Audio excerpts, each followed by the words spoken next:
Obrolan psikologi santai tapi tetap serius. Sikat episode 12. Ya, 12. Bener ini, saya baca 12 sih. Dibesarkan di dunia ayah, berjuang mencari duniaku. Kita akan ketemu dengan Ibu Pauline seperti biasa. Ibu Pauline silakan. Oke, kembali lagi di Sikat. Ya, kita dunia apa nih Pak ya? Nah ini saya juga agak-agak bingung sedikit. Nyata atau dunia tidak nyata? Dunia bayang-bayang. Oke. Tapi ada kelihatan ya? Ah siapa tuh? Yang bikin judul siapa nih? Tuh pojokan tuh kayaknya. Tapi ini ada ya, narasumbernya kelihatan kan Pak ya? Kayaknya enggak sih. Aduh, mengerikan. Belum muncul. Saya menerawang nih ya, Ini dia pakai baju kaos Ini warna acara hitam. apa sih? Pakai dunia. Sikoclok. Enggak, sekarang kan Oke, ya. Perkenalan nih Pak ya. psikologi spiritual itu juga ada. Betul. Bukan. Ramah. Perlu bola kristal nih kayaknya ada di belakang nih tinggal ngambil ya. Ya, kita mau perkenalkan. Kita akan menuju ke narasumber kita. Siap, silahkan. Yap, perkenalkan nama saya Zidan, umur saya 24 tahun. Masih muda. Ya, masih muda. Status Status masih belum nikah atau single. single. Mencari atau udah nggak lagi? Loh, Sementara nggak dulu. nggak dulu. Ya. Nggak apa-apa ya. Kita mencari dunia kita dulu nih. Ya, Ini judulnya agak kontroversi. Berjuang mencari duniaku. Duniamu di mana sih, Dan? Nah, itu dah. dunia saya Bagaimana? mungkin masih mencari sih. Masih mencari ya. Iya, masih mencari jati diri. Jadi selama ini dia tidak ada di dunia ini. Dibesarkan di dunia ayah. Kalau inget ayah, yang kebayang apa? Yang kebayang dari ayah. Yang kebayang dari ayah sih kerasnya, baiknya, sama sayangnya sebagai seorang ayah. Satu Sosok kata. ayah. Satu kata yang mewakili ayah adalah Satu kata yang mewakili ayah, kangen. kangen. Oke. Oh. Nanti kita akan masuk ke segmen selanjutnya untuk lebih dalam. Kita akan bercerita tentang bagaimana peran seorang ayah yang benar-benar banyak membentuk pribadi anaknya ya. Ya. Dan tadi kan kalau satu kata ayah yang muncul kangen ya. Ya. Satu kata yang menceritakan ibu. Ibu. Hero. Keren ibunya kayaknya nih. Papa kangen, Bu. ibu hero. Enggak, sebenarnya dua-duanya hero. Dua-duanya hero. Cuma karena sekarang kita bicara yang di masa sekarang, karena ayah juga sudah berpulang, mungkin saya jabarkan ke kangen. Kangen. Oke. Kalau bayangkan keluarga, satu kata yang bisa menjadi gambaran keluarga apa? Keluarga. Solidaritas. Solidaritas. Ya. Positif semua kok, bagus. Semua ya. Ada sih yang beberapa gini. Boleh cerita nggak nih tentang sedikit-sedikit, banyak juga boleh sih, Tentang yang apanya? tentang kehidupan masa kecil bersama orang tua. Kehidupan masa kecil bersama orang tua. Mungkin kalau bersama ayah, saya pribadi agak kurang ya. Kurang dalam artian kurang mengenal isi hati seorang ayah. Gitu. Kurang mengenal isi hati seorang ayah. Cuma bisa dibilang juga ayah itu pribadinya itu keras soalnya. Soalnya pribadinya keras dan disiplin juga. Disiplin dan di satu sisi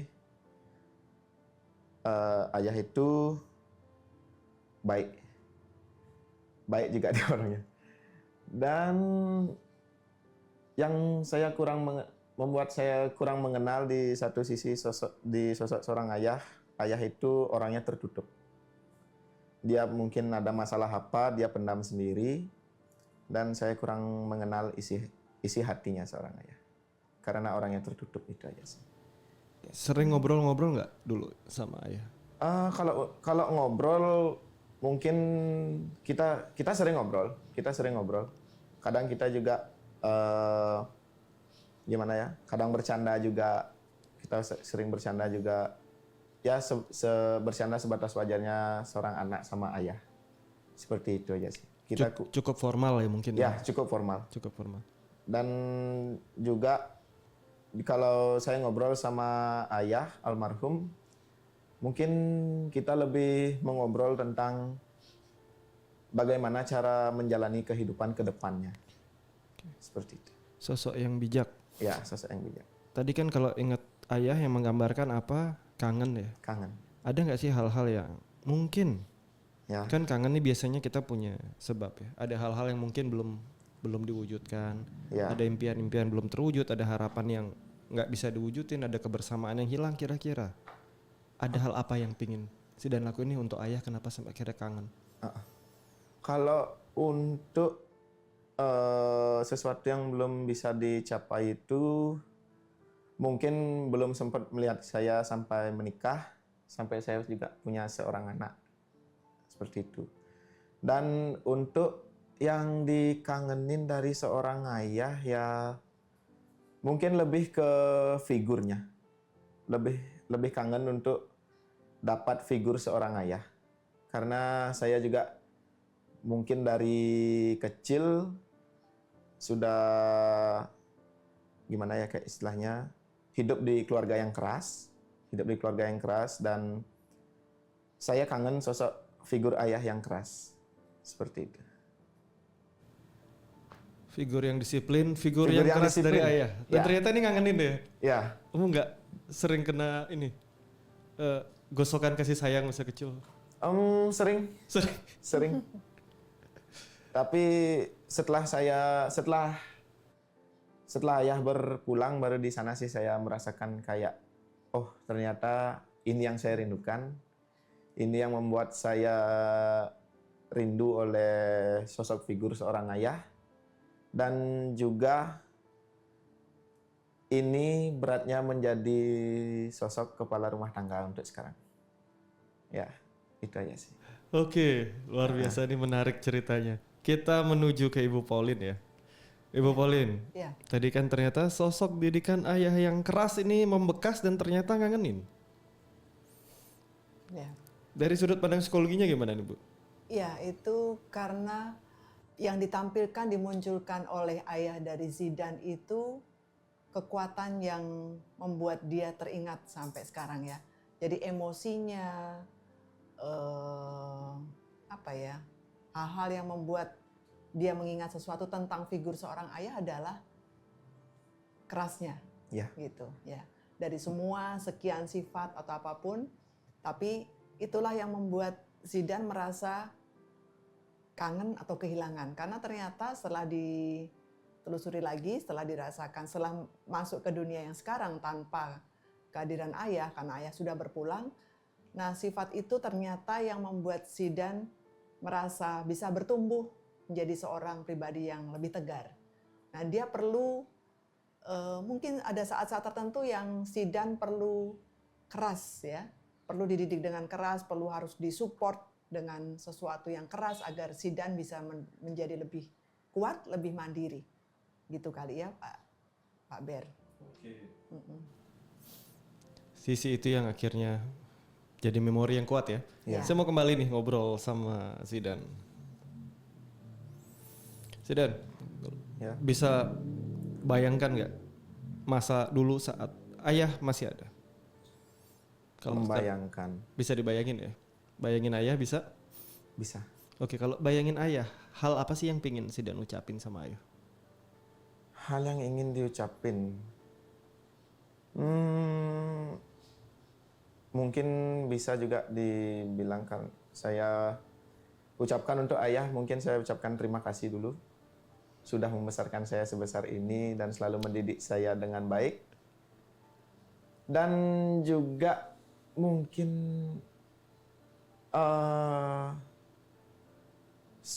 ayah adalah sosok yang tidak pernah pilih kasih atau kadang juga pilih kasih sih.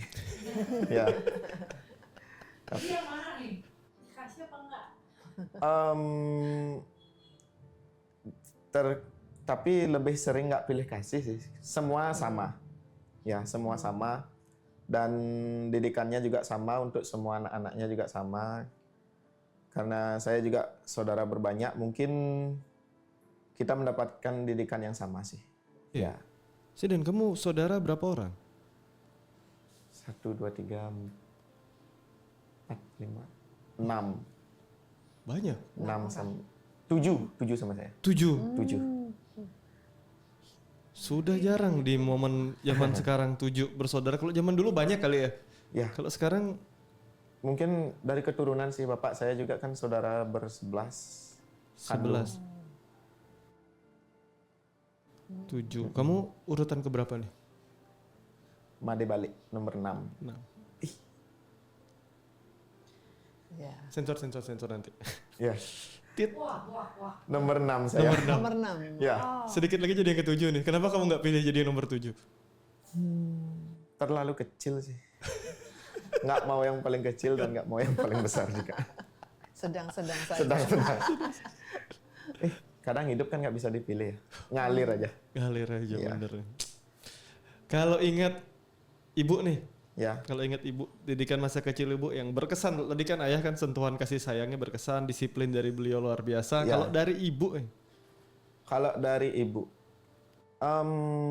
Kalau saya sama ibu sih, saya lebih ke bekerjanya sama ibu. Bekerja dalam artian bagaimana saya hidup dari dulu selalu sama ibu. Karena kondisi juga ayah dulu kan sudah pensiun, sudah selesai dia bekerja. Jadi saya yang bekerja sama ibu, gitu. Yang saya dulu dari kecil, mungkin seharusnya dari masa sekolah dasar, dari SD, seharusnya anak itu bukan mendapatkan sih, yang masih waktunya bermain, masih waktunya untuk bersenang-senang atau segala macam itu, saya sudah bekerja dari waktu kecil sama seorang ibu. Ya, seorang ibu. Dan juga saya tahu bagaimana kerasnya kehidupan itu dari seorang ibu. Dan bagaimana ya? Terlalu sulit sih untuk mendeskripsikan seorang ibu bagi saya. Karena terlalu banyak perjalanan sama ibu. Dan sampai sekarang pun dari ibu sehat dan sampai sakit sekarang. Dan ibu saya juga sakitnya itu terkena sakit stroke ringan. Dan itu yang membuat ibu sekarang nggak bisa kerja dan hanya saya yang kerja di rumah. Seperti itu. Itu yang didikan saya dapat dari seorang ibu. Bagaimana kerasnya dunia pekerjaan, bagaimana susahnya mencari uang, dan juga bagaimana untuk selalu terlihat baik di depan orang.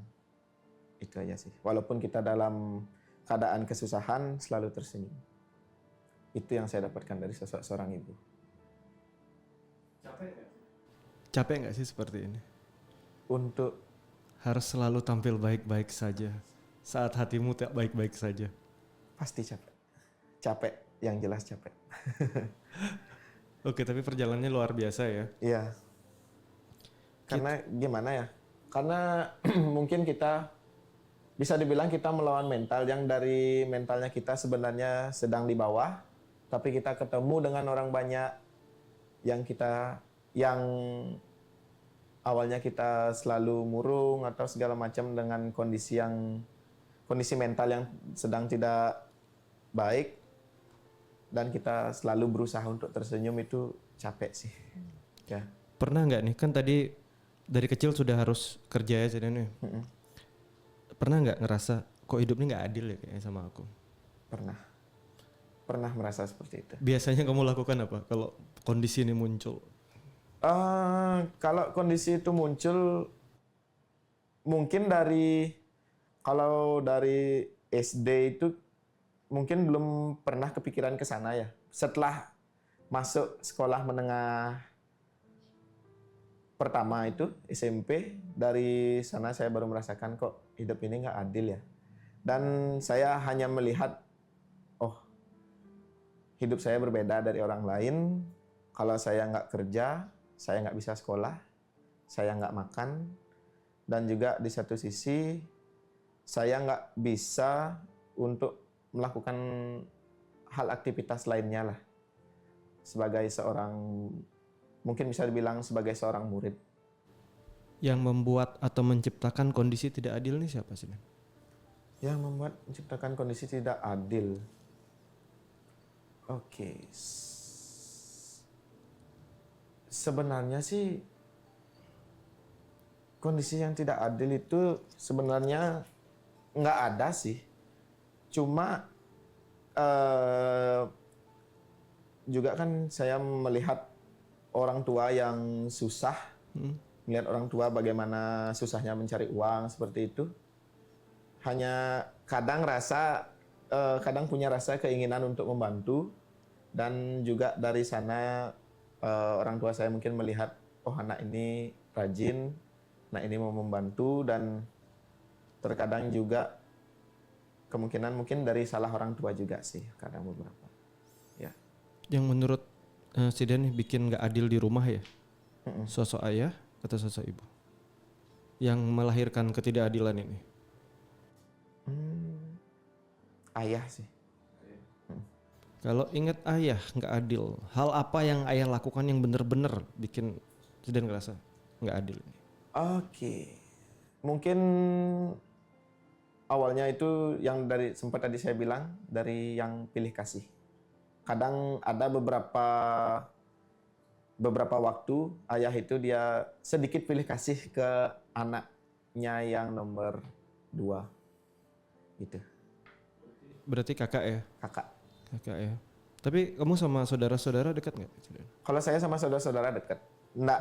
Kadang kita, ya mungkin karena kita berbanyak, kadang-kala juga kita adalah beberapa konflik yang mungkin saya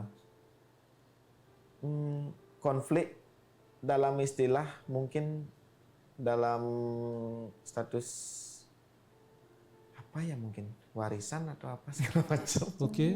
Iya. Iya. Tapi saudara-saudara ikut kerja bareng nggak? Untuk saudara kemungkinan sekarang itu sudah semua bekerja, ya. Saat kamu masih kecil dulu kan, Ya. kamu udah harus survive nih. Kakak-kakak gimana? Nah, mungkin ini yang sekarang saya harus ceritakan. Saya ibu 3. Saya Oke. ayah saya itu nikahnya 3 kali. Ya, nikahnya 3 kali, dan saya itu dari istri yang nomor 3. Istri yang terakhir. Dan dari istri yang terakhir, saya itu anak satu-satunya. Oke. Ya. Jadi anak satu-satunya. Yang dulu, dari dulu mereka semua sudah kerja. Dari dulu mereka semua sudah kerja, tapi kan mungkin juga mereka itu untuk memenuhi keluarganya masing-masing. Dan karena kebetulan dari ibu saya cuma punya saya, makanya saya bekerja dari kecil. Dari kecil harus survive. Ya, harus survive. Tapi kumpul, kalian tinggalnya bersama atau gimana nih? Beda. Sudah, mungkin ini juga yang saya kangenin dari sosok ayah, orangnya tanggung jawab. Apa yang tindakan yang dia lakukan, dia selesaikan sendiri. Untuk rumah, sekarang kita sudah punya rumah masing-masing pribadi. Ya, dari satu ibu, satu rumah. Tapi dulu sempat kumpul nggak bareng tinggal? Dari dulu enggak sih. Memang pisah. Memang pisah. Mungkin kalau kumpul juga kan terlalu sering terjadi konflik mungkin antara istri satu dan yang lainnya. Tapi kamu pernah melihat konfliknya nggak? Pernah sih. Pernah. Di usia berapa pertama kali melihat konflik ini? Mungkin waktu umur berapa ya? 5 tahun. 5 tahun.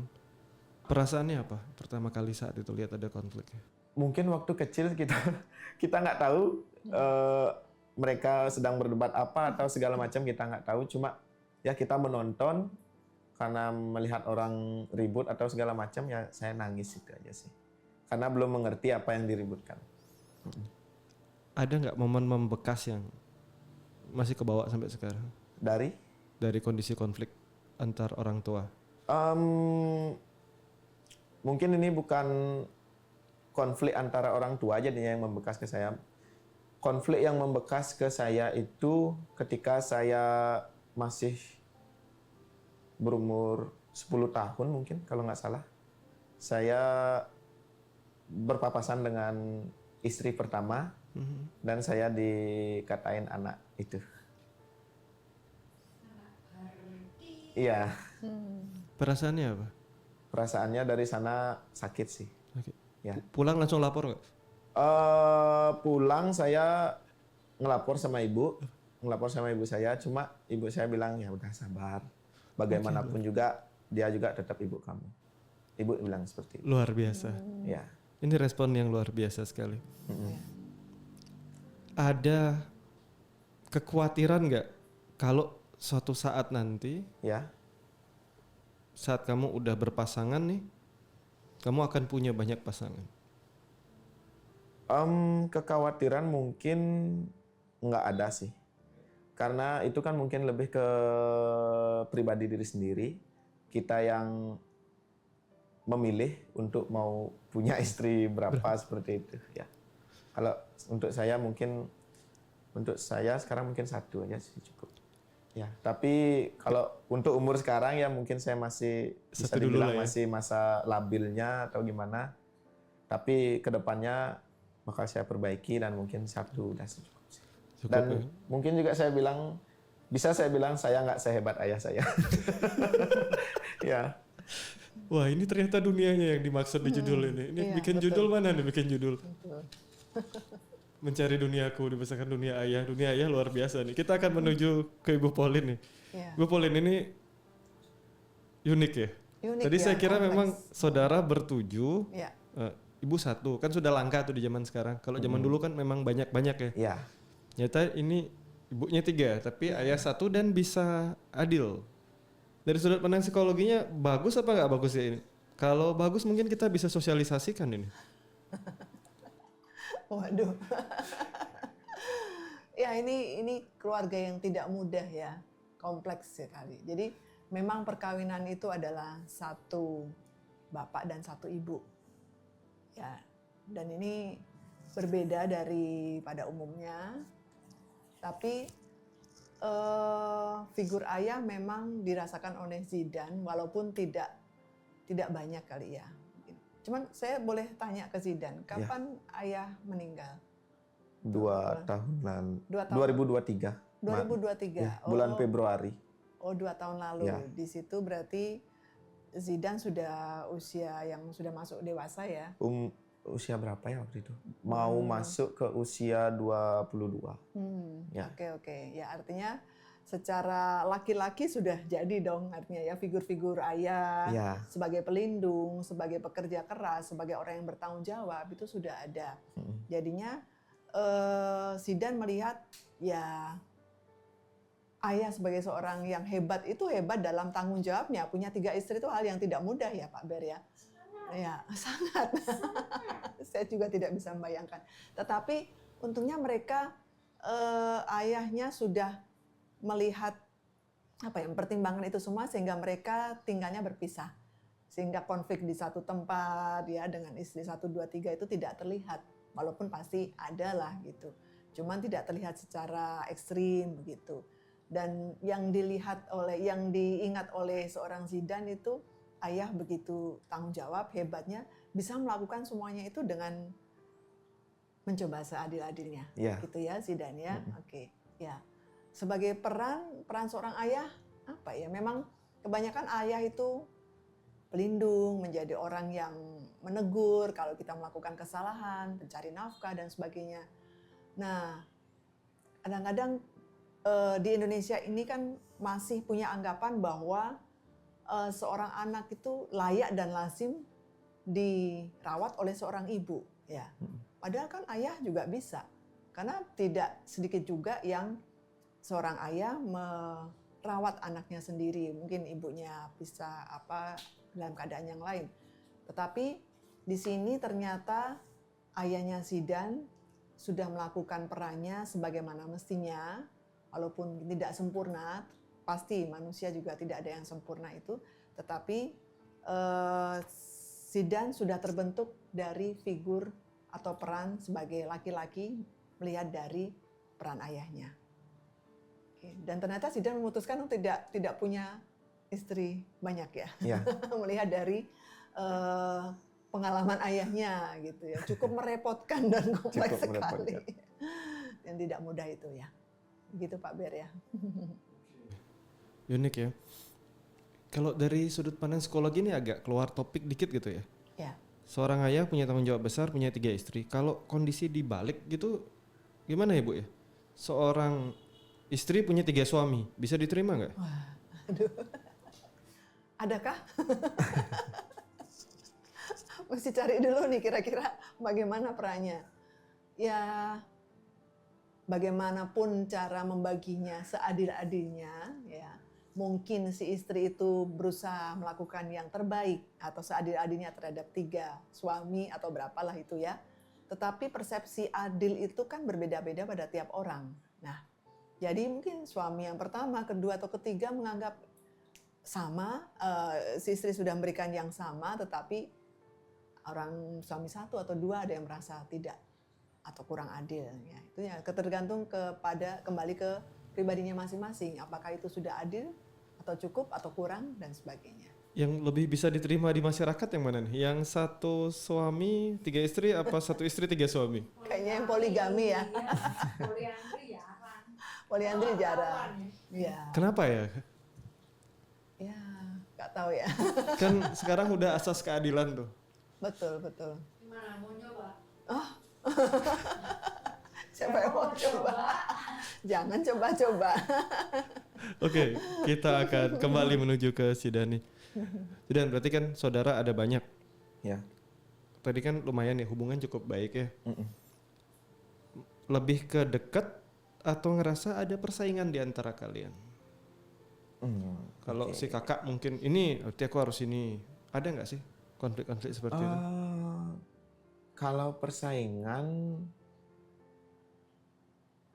yang saya lihat, sementara yang dari saya lihat sampai sekarang sih belum terlihat untuk itu.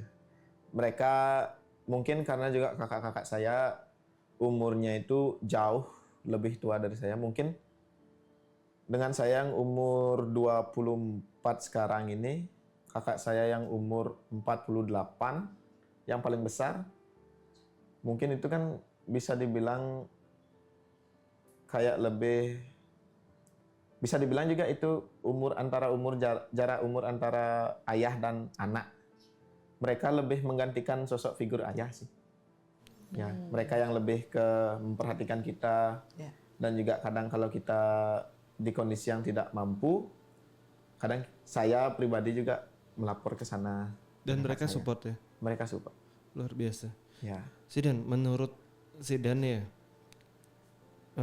apa sih yang jadi pertimbangan ayah dulu sampai akhirnya bisa 3 kali ya menikah dan maksudnya bisa hubungan keluarga jadi besar? Pertimbangan apa sih yang kira-kira dipikirkan oleh ayah? Apakah jatuh cinta atau mungkin yang lainnya? Ini mungkin bisa dibilang seperti ini. Kalau kayak sekarang mungkin banyak yang bilang muda nakal dulu, tuanya jangan. Dan kemungkinan karena sosok ayah juga itu dulu kan seorang pekerja yang keras, kerja keras sampai di umurnya yang 28 udah jadi seorang owner dulu. Mungkin itu kan dia waktu nakalnya nggak ada. Bagaimana dia terus kerja keras, dan setelah dia mungkin mempunyai semua yang dia inginkan, mungkin dari sanalah mungkin bangkit baru nakalnya mungkin. Iya. Kalau menurut saya seperti itu. Baru nakal atau baru mengenal cinta nih? Baru mengenal nakal itu gimana? Tapi mungkin ayahnya ganteng ya kayaknya. Zidan ini kan udah kelihatan ya gantengnya. Sayangnya, Nah, ya. dari Sayangnya fisiknya. tutup ya. Nah, itu udah makanya. Sidan pekerja keras nggak? Kerja keras, hidup sendiri soalnya. Nah, abis ini udah sukses sih. Keluar juga nih. Ya, Ah, Lah, ini kalian udah peluang nih, muncul peluang belum? nih.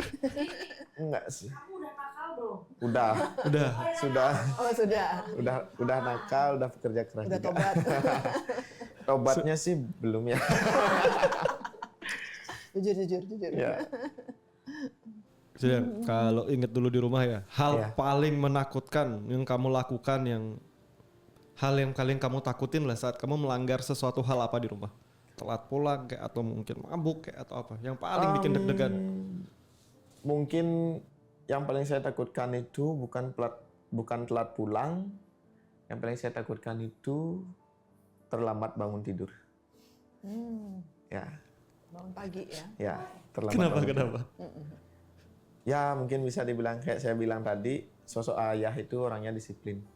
Ya, sosok ayah itu orangnya disiplin dan juga kalau saya lambat bangun tidur, pekerjaan rumah itu nggak ada yang selesai. Ya, nggak akan ada yang mengambil pekerjaan rumah seperti membersihkan rumah, nyapu atau segala macam. Mungkin bisa dibilang saya dari sebelum berangkat sekolah, pekerjaan di rumah ya setidaknya saya dapat mengerjakan kayak istilahnya nyapu atau ngepel sekeliling rumah baru saya berangkat sekolah.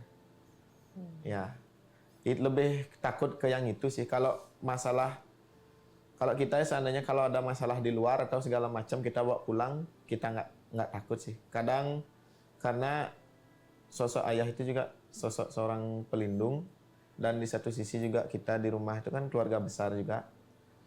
Dan kalau seandainya seperti ini dah,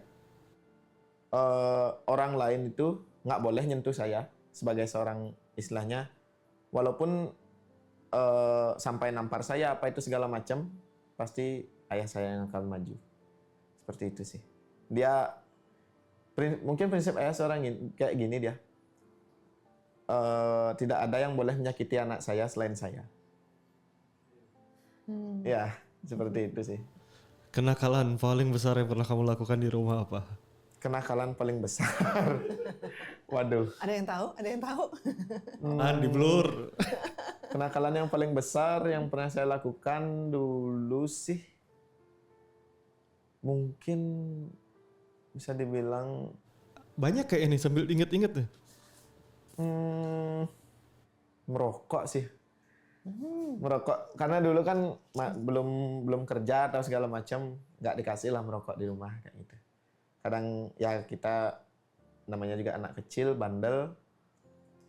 Waktu SMP saya merokok di kamar mandi, dan waktu saya selesai mandi itu kan aromanya kan keluar dia. Itu udah ketahuan, langsung lah dimarah sama bapak. Perasaannya apa waktu itu?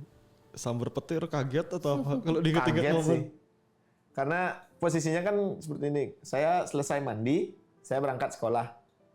Ya pulang sekolah itulah sampai di rumah kaget jadinya.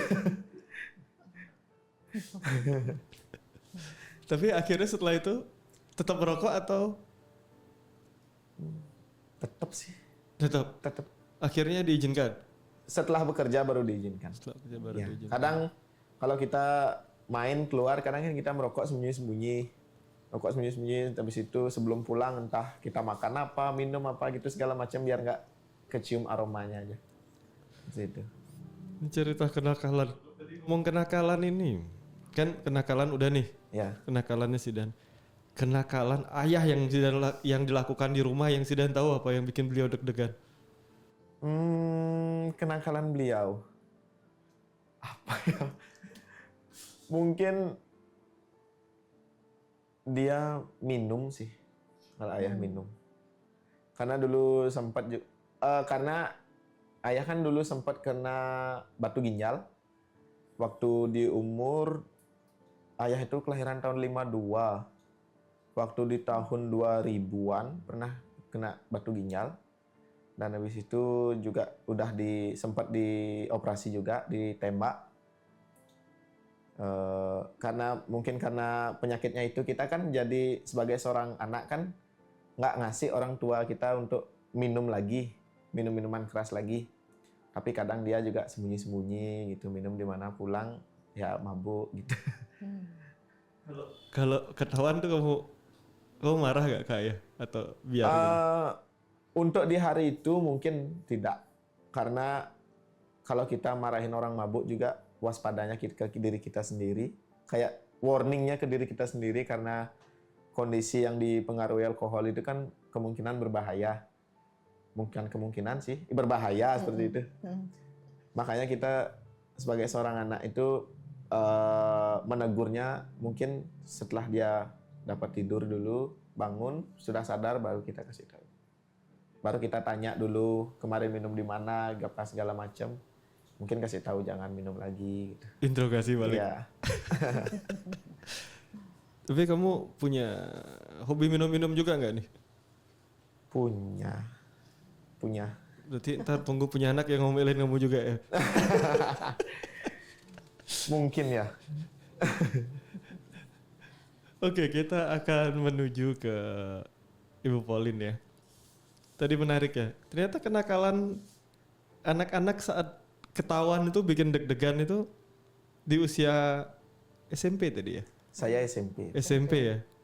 Ibu Pauline, biasanya anak-anak nakal ini mulai keluarnya di umur berapa sih? Iya, sekitar SMP ya, mulai dia akil balik, masa-masa masuk remaja, itu ya kan 4 hal berubah dalam dirinya, kayak anak dapat 4 badai gitu kan, ada banyak perubahan, masuk puber gitulah. Nah, rasa ingin tahu, kemudian belum nanti di pancing-pancing sama teman-teman, weh, ayo kalau jantan ngerokok nih gitu, ayo mau nggak kayak gitu, atau minum atau apalah itu, ya. Disitulah mulai timbul kenakalan-kenakalan kecil. Iya. Ya merasakan, wah aku nggak mau dong harga diriku, aku dibilang cemen lah, dibilang apalah gitu. Akhirnya mau memenuhi dan ya terjadilah. Dan kenakalan-kenakalan ini sebenarnya ya, kalau untuk anak-anak itu ya, hal wajib dilakukan apa tidak sih? Tidak sih. Menurut saya sekedar tahu. Ya, memang seorang anak itu akan melalui seperti itu ya. Dulu kita masih merasa, dulu waktu kita kanak-kanak juga seperti itu. Tapi tidak harus kita melalui hal itu.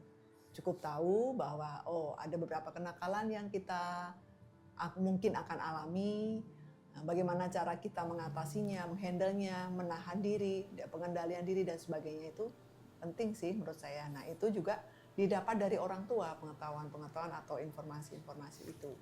Jadi mungkin di awal orang tua memberi pola asuh yang baik, ya artinya memberitahu bahwa akan ada seperti ini itu ya. Jadi anak bisa membuat pilihan atau keputusan sendiri. Saya mau ikut atau tidak. Oke. Ini kan kalau kita bilang nakal secara global ya. Berarti kan bisa di laki-laki, bisa di perempuan. Betul. Ya kita kasih tanda kutip mungkin kenakalan remaja gitu ya. Ya. Remaja yang di masa remajanya nakal dan remaja yang di masa mudanya tidak nakal, setelah mereka dewasa ini perbedaannya signifikan nggak sih? Apakah harus nakal dulu lebih cepat dewasa atau mungkin yang nggak nakal malah lebih cepat dewasa? Ada perbedaan nggak ini?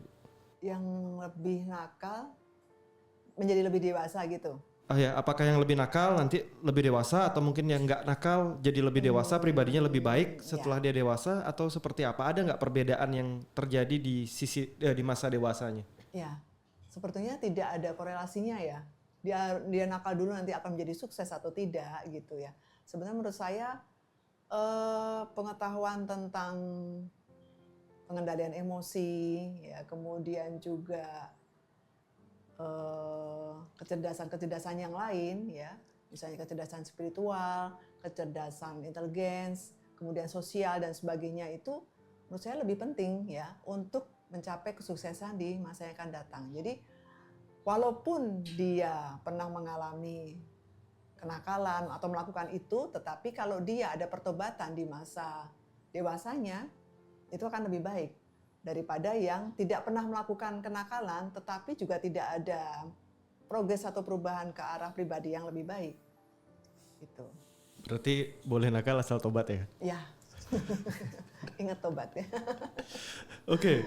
Ini masih seputar keluarga ya. Kita ngobrol-ngobrol dikit, saya mau tanya sama Ibu Pauline. Kan tadi seperti yang disampaikan sama Sidan ya. Masa muda ayah kerja keras, masa tua baru sempat nakal. Saya cukup banyak mendapatkan konsultasi tentang hal-hal yang mirip seperti ini. Di usia 50 up, nakalnya baru keluar. Mudanya benar-benar pekerja keras, semangat dan sebagainya. Ya. Ini nggak tambah bahaya ya berarti. Kalau mudanya baik banget luar biasa 50 baru nakal. Baik di laki-laki ataupun di perempuan. Cukup banyak saya mendapatkan kasus-kasus seperti ini belakangan. Kalau sudut pandang psikologinya, apakah sebaiknya di usia muda memang diajari nakal dulu yang terkontrol biar biar usia tuanya jadi nggak nakal atau gimana enaknya? Nggak ada jaminan sih menurut saya. Jadi yang waktu muda nakal itu supaya yang masa tua nggak nakal nggak ada jaminan juga. Karena kan mungkin juga kalau lihat dari kasus ayahnya Zidane, mungkin hidupnya dulu waktu masa mudanya on the track ya. Jadi lurus, bagus, oke, dan segala macam. Nah, pada saat berumah tangga, katanya kan ada fase yang setelah rumah tangga ada masalah. Stres yang kesekian. Jadi mungkin di situ mulai banyak masalah, banyak gejolak. Apalagi ayahnya Zidane punya 3 istri. Jadi kan masalah masing-masing itu berbeda-beda dan mungkin bertubi-tubi. Nah, akhirnya ya untuk mencari pelarian atau hiburan sesaat gitu ya. Oke deh, minum-minum sekedarnya ya mungkin sampai mabuk dan sebagainya hanya untuk sekedar melampiaskan kekosongan pikiran yang mungkin ruwet dan sebagainya itu. Tapi habis itu ya sadar lagi gitu. Oke. Saya mau menuju ke Zidane lagi nih. Zidane, hal negatif yang banyak terjadi di lingkungan sekeliling, kan ini keluarga besar sekali kan. Ya. Hal negatif apa yang ada di lingkungan ini yang kamu amati nih sebagai sosok Zidane dewasa nih mengamati, ini negatif di lingkungan, ini Judi sih. Judi. Sabong ayam. sabung ayam. Apa yang membuat hal ini bisa dirimu ikut juga nggak? Ya? Ikut juga nggak? Saya? Iya. Enggak. Kenapa? Satu pribadi saya kasihan sama ayamnya. Betul. Dan yang kedua juga kasihan sama uangnya. Dan di satu sisi juga saya tahu susahnya nyari uang kayak gimana. Itu sih yang membuat saya nggak terlalu gini di sana, di dunia itu. Tapi lingkungan kamu kuat Lingkungan kuat. dan kamu Sangat tidak kuat. tidak terperosok sama sekali. Tidak terpaksa. Kadang saya ke sana cuma untuk melihat, kayak istilahnya kayak ayah dulu, ayah suka juga, tapi nggak sampai taruhannya yang sampai mungkin puluhan juta gitu atau segala macam, nggak sampai. Ya mungkin masih beberapa ratus lah. Seperti itu. Saya nganter orang tua ke sana. Habis itu ya mau nggak mau ya paling saya nungguin orang tua di sana melihat kayak gimana gitu, kayak gimana sabung ayam tuh. Tapi saya nggak main sama sekali dan jujur juga sampai sekarang pun saya nggak tahu gimana yang namanya taruhan di sabung ayam tuh. Ya padahal kalau dilihat dari orang-orang itu adalah beberapa istilahnya itu kata-kata judi taruhannya yang berbeda-beda. Itulah yang membuat saya bingung. Apa ini dibilang, saya nggak ngerti. emang nggak terjun aja sih ke sana. Dan emang kalau saya pribadi sih mau menghilangkan rasa judi sabung ayam itu sih di keluarga, cuma itu aja. Ya. Jadi kakak-kakak pun masih ada yang suka tetap. Beberapa ada. Tapi tidak semua ya. Tidak semua, beberapa ada. Cuma kemungkinan dari mungkin kakak-kakak sepupu yang anak-anak dari adik-adik bapak saya itu mereka suka. Oke, luar biasa, berhasil bertahan di lingkungan yang mungkin cukup dominan Ya. perjudian ya. Saya menuju ke Ibu Pauline lagi nih. Ya. Ibu Pauline, ini menarik ya, lingkungan banyak yang mungkin kurang positif tapi bisa bertahan. Kadang kalau kita bilang biasanya kan anak punya daya tahan terhadap godaan kalau keluarganya dia adalah keluarga yang tadi ya lengkap, normal. Ini kan dia besar di keluarga yang tidak umum. Betul. Tapi dia punya mental yang luar biasa. Ya. Kira-kira yang membentuk ini apa ya? Prioritas sih menurut saya. Jadi dia bisa mementingkan hal yang penting dalam kehidupannya di masa yang datang apa. Kalau dia lihat ini kurang baik untuk suatu saat nanti dia kalau berkeluarga, pastinya juga tidak akan dilakukan. Walaupun seberapapun pengaruh besarnya, ya, tapi dia punya pengendalian diri yang mental yang kuat sih. Jadi dia bisa mencari atau mencari hal yang terbaik dari yang kondisi terburuk ini, gitu. Jadi untuk masa depanku, aku nggak mau. Untuk masa depanku dalam keluargaku, aku nggak mau seperti ini, gitu. Menurut saya Zidane ini pribadi yang kuat ya, hebat. Jadi apalagi dia anak satu-satunya, ya menurut saya arahnya juga seseorang yang sebagai anak yang mungkin hampir sempurna, tunggal itu biasanya begitu. Dan sosok ayah itu walaupun dan dalam keluarga besarnya itu ada budaya seperti itu, sabung ayam dan sebagainya, tapi Zidane punya defense untuk tidak melakukan. Karena kalau sekali kepancing mungkin ya jadinya keterusan. Ya. Gitu. Ini Pak Ber.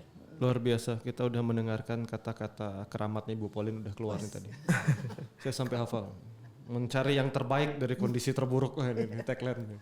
Sering muncul ini. Itu udah kata-kata keramat. Oke, saya akan kembali ngobrol sama Zidane ya.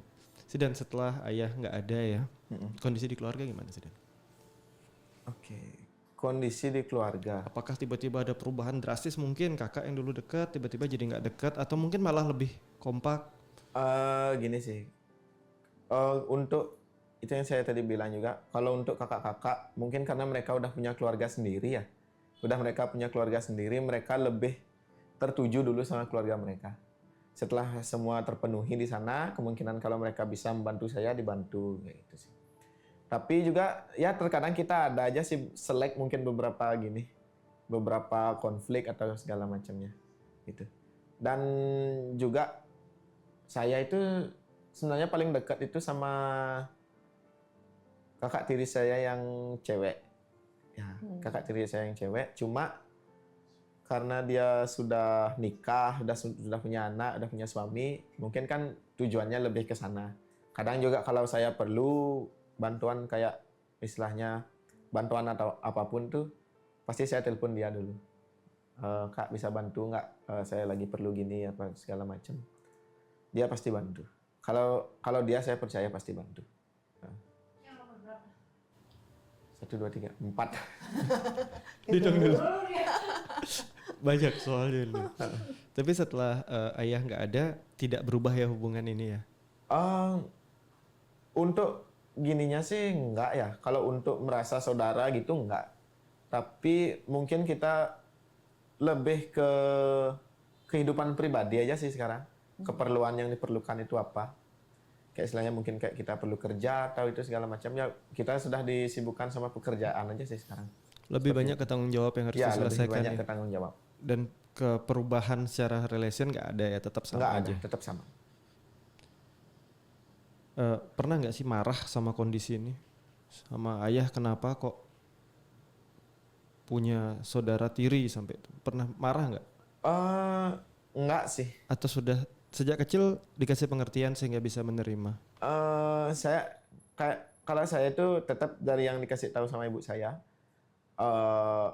walaupun dia istri pertama, istri kedua, dia tetap ibu kamu. Kamu lahir dari bapak yang sama dan juga posisinya ibu saya sudah nikah sama bapak saya. Mereka tetap orang tua dan kakak-kakakmu juga tetap kakak-kakak kandung. Seperti itu sih. Diberitahu. Ini luar biasa ya. Didikan seorang ibu yang ditanam sejak masa kecil ini luar biasa sehingga kamu yakin nggak tapi Zidane? Kakak-kakak kamu ditanamin hal yang sama sama ibu mereka? Kalau untuk hal itu sih lebih ke personal ya. Kita nggak tahu sih untuk soal yang itu. Tapi kalau dari yang saya lihat, mungkin mereka mendapatkan didikan yang sama seperti itu. Didikan yang sama dan juga karena kita di rumah itu dekat, dan juga kita rumah juga nggak terlalu beda jauh, paling istilahnya kayak beda desa gitu aja, beda desa, saya desa ini, yang lainnya ini, yang lagi satu ini gitu, dan ya berdekatan. Dan juga kita kalau lagi ada acara apa itu pasti ngumpul seperti itu. Dan tapi terkadang ya ada aja juga yang membuat kayak gimana ya? Mungkin kayak kita menilai ke kakak kita itu, oh kok orangnya dia kayak gini ya, kok dia kayak gini. Mungkin ada aja beberapa hal yang negatif kita lihat dari sosok kakak seperti itu sih. Tapi sama ibu yang lain cukup dekat nggak hubungan setelah di masa dewasa sekarang ini? Kalau saya pribadi dekat sama semua ibu. Termasuk istri yang pertama juga sudah berpulang juga. Seperti itu. Dekat sih, nggak ada gini. Istilahnya nggak. Mungkin dulu ya. Tapi setelah sekarang meranjak dewasa, mungkin ibunya, istri yang pertama juga dikasih pengertian sama anak-anaknya gitu. Dan juga saya juga istilahnya dulu sempat istilahnya itu kayak gimana ya, ngebantu dalam istilah kadang saya punya saya kasih kayak gitu sih, saya punya saya kasih. Tapi awalnya mungkin dia nolak, tapi kelamaan dia terima, karena di satu sisi juga saya balik lagi, bagaimanapun susahnya ibu pertama, istri pertama itu, dan saya nggak pernah membedakan, oh ini ibunya dia, nggak pernah. Ibu tetap ibu saya, seperti itu. Di usia berapa Zidan mulai bisa berdamai sama kondisi ini? Mungkin setelah 2020 mungkin ya, waktu COVID itu.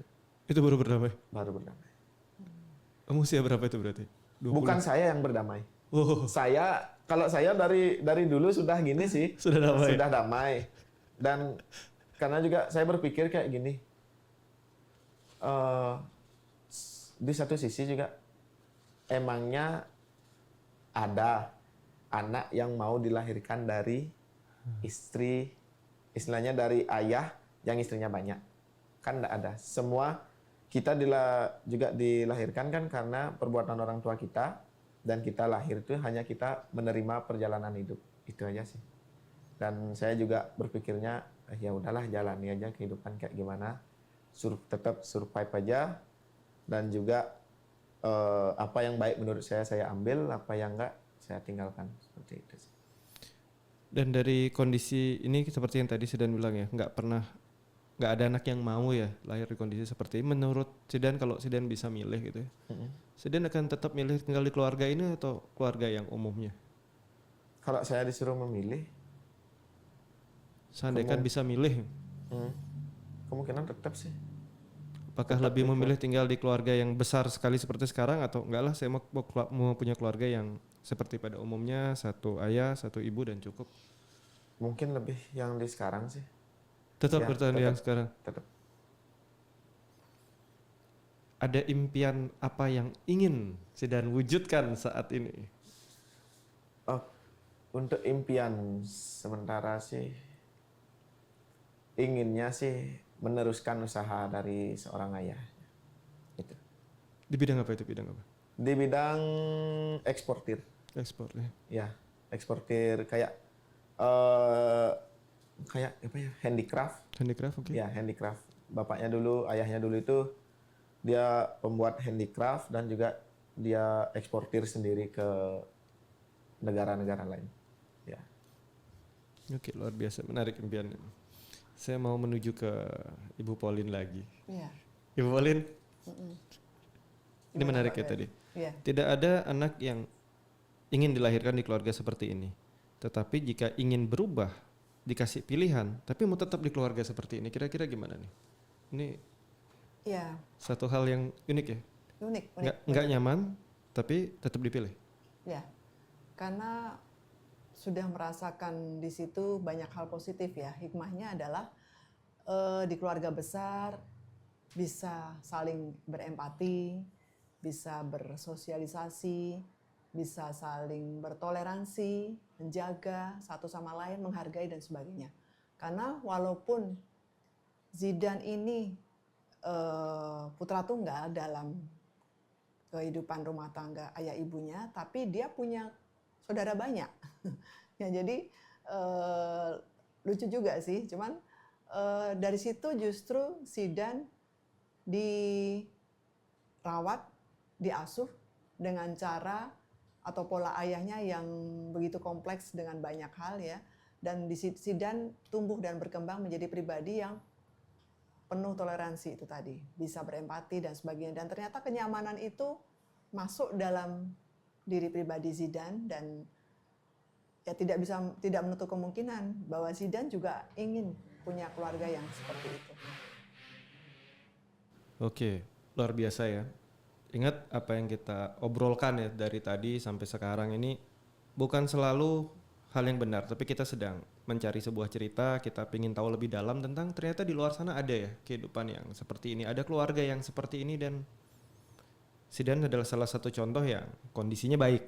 Ya. Tapi di luar sana banyak juga yang mungkin istrinya nggak 3, 2 atau mungkin lebih ya, tapi penuh konflik. Zidan, kamu punya pesan nggak untuk mereka anak-anak di luar sana yang mungkin punya keluarga besar-besar sekali juga? Ya, mungkin kalau untuk pesan-pesan yang saya bisa kasih tahu karena saya sudah menjalani, berdamailah, berdamai dengan apa yang sudah terjadi dan juga semua sudah ada takdirnya. Semua sudah memang ada jalannya ya. Ya, memang ada jalan. Zidan punya pesan nggak untuk para ayah yang berencana untuk punya istri lebih dari satu? Oke, kalau untuk itu mungkin lebih ke gini aja sih. Kayak kalau mau mempunyai istri lebih dari satu, yang saya bisa bilang mungkin satu bertanggung jawab. Ya, Lo udah tanggung jawab aman berarti ya? seharusnya sih aman. Seharusnya Aman. saya akan menuju ke Ibu Pauline.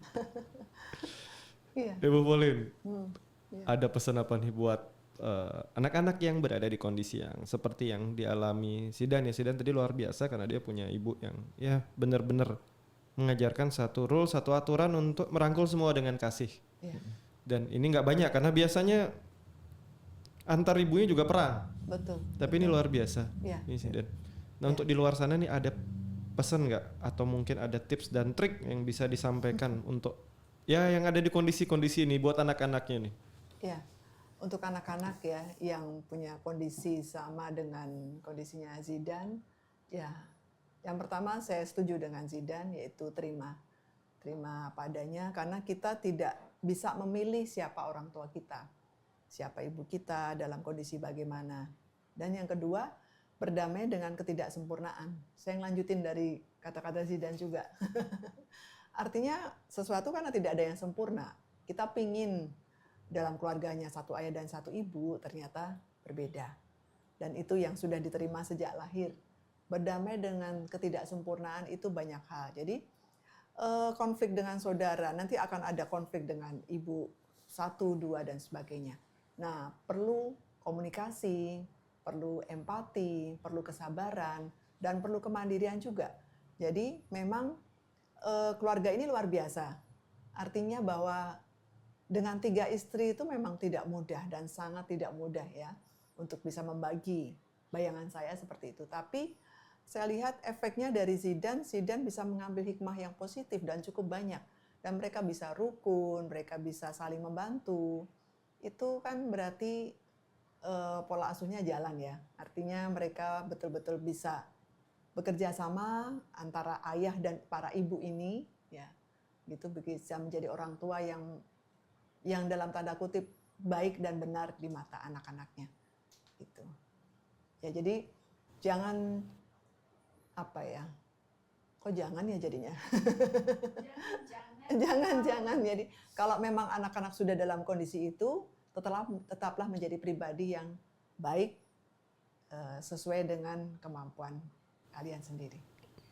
Sarannya adalah tadi ya, berdamai ya, dan jangan jadikan ini alasan untuk berbuat hal yang negatif. Keluarga saya tidak umum, berarti saya boleh bersikap tidak umum juga, itu jangan. Ya, betul, setuju Pak.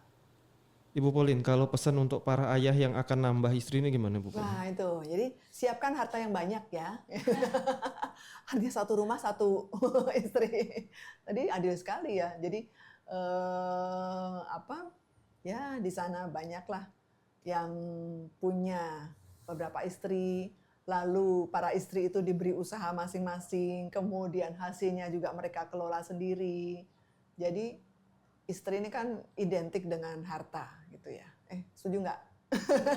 Oh enggak. Yang penting diberi tanggung jawab, diberi kepercayaan ya gitu. Nah adilnya tanggung jawabnya adalah ada nggak mau terima. Adilnya adalah harus adil benar-benar istri 1, 2, 3 ya dengan modal berapa dan sebagainya itu lalu mereka kelola sendiri. Dari hasil itu kan mereka bisa tahu berapa yang bisa mereka hasilkan. Nah, itulah yang mereka terima. Itu yang penting ada keadilan dan harta saja tidak cukup ya. Saya kira perlu juga pembagian kasih sayang yang adil. Harus adil semua. Jadi ini adil tuh sebentar. Pancasila nomor berapa ya? 5. Berarti Kemanusiaan yang adil dan beradab nomor 2 ya. Nah, itu terus nomor 5 apa? Jadi lupa deh. berarti Jadi, saran diucapkan 2 kali loh di itu. Jadi kan betul-betul tidak mudah. berarti kalau sarannya adalah kalau bisa sanggupin nggak apa-apa gitu ya? Iya kali. Kalau bisa sanggupin ya nggak apa-apa. Karena tidak mudah ya itu. Karena ya banyaklah perintilan-perintilan yang pasti akan terjadi. Ya entah efeknya ke psikis atau fisik atau apapun. Itu ya. Siap mental ya. Ya. Sebaiknya dilakukan apa enggak kalau kondisi masih belum nih? Enggak. No, don't do that. Tadi disaranin sekarang enggak? Waduh. Karena akan membuat penderitaan ya. Kalau memang tidak mampu, tidak bisa, janganlah. Jangan coba-coba. Jangan ya. ganjil ya, genap ya, 4. Oh gitu ya. 1, 3, 5, 7 atau 2, 4, 8 mungkin ada perbedaan nggak tuh? Oke, terima kasih Ibu Pauline. Jadi kita hari ini cerita yang luar biasa ya dari Zidan, dari Ibu Pauline bahwa di luar sana kondisi ini ada, kondisi ini terjadi. Dan untuk teman-teman yang berada di luar sana yang di kondisi yang mungkin sama seperti Zidan, ingat satu hal, berdamai. Makin cepat kamu berdamai, makin cepat kamu bisa maju untuk hidup. Karena kamu noleh ke belakang juga nggak merubah apa-apa. Karena itu sudah terjadi. Yang penting ke depan adalah jangan ciptakan kondisi yang sama lagi. Dan pesan-pesan untuk para ayah yang akan nambah istri, pertimbangkan ya. Tidak semua anak-anak punya daya tahan seperti Zidan. Dan untuk biar adil nih pesannya untuk para ibu yang berencana menambah suami juga pertimbangkan hal-hal seperti ini. Kan harus adil ya, dua-dua pesannya. Ya. Dan video ini dibuat untuk berbagi, untuk sharing. Tidak ada hal yang benar, tidak ada hal yang salah. Semoga diambil pelajarannya. Ingat video ini di like, di subscribe juga channelnya, di share dan bantu isi kolom komentar untuk saran-saran atau apapun kita akan tampung untuk kita perbaikan semakin baik lagi ke depan. Terima kasih semua. Kita akan ketemu di video-video lainnya. Oke, bye-bye. Bye-bye. Bye.